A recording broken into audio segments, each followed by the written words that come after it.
అంటే ఎవరో కూడా అటువంటి పనికి ఒడిగట్ల.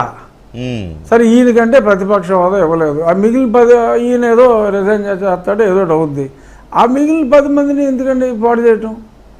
వాళ్ళకైనా వాళ్ళ నియోజకవర్గంలో గౌరవం ఉండాలంటే మరి ఉండాలి.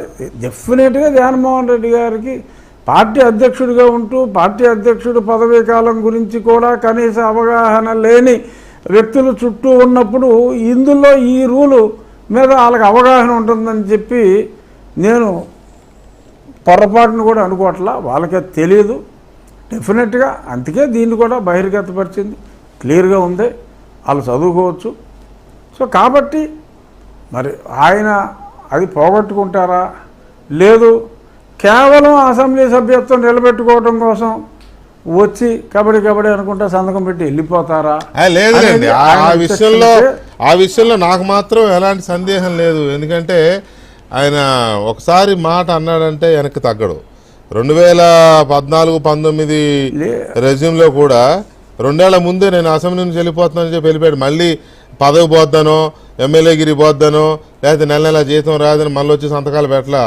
నేను నో అంటే నో అని వెళ్ళిపోయాడు అందరిని తీసుకుని. కాబట్టి అట్లా మాట నుంచి వెనక్కి తగ్గే మనిషి కాదు, అందులో సందేహం లేదు. ఏది అసలు తగ్గే ఉద్దేశం ఉన్నా మీరు తగ్గనిచ్చేలా లేరు, ఒకవేళ తగ్గే ఉద్దేశం ఉన్నా మీరు తగ్గనిచ్చేలా లేరు మీ మాటలతో. కానీ ఒక ఉపసభాపతిగా నా ఎమ్మెల్యేలందరూ నేను రావాలని కోరుకుంటున్నాను. జగన్మోహన్ రెడ్డి గారు కూడా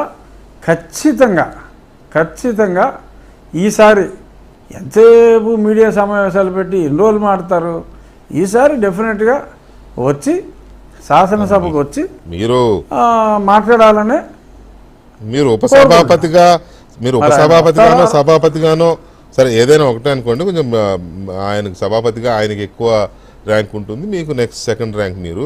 బట్ మీ ఇద్దరిలో ఎవరైనా మీరు ఉపసభాపతి అయ్యిందే జగన్మోహన్ రెడ్డి కోసం, జగన్మోహన్ రెడ్డితో అధ్యక్ష అనిపించుకోవడం కోసం. ఆయన రావాలని కోరుకుంటారు, మీరు అయ్యారని ఆయన రాలేనిపోయాడు ఆయన.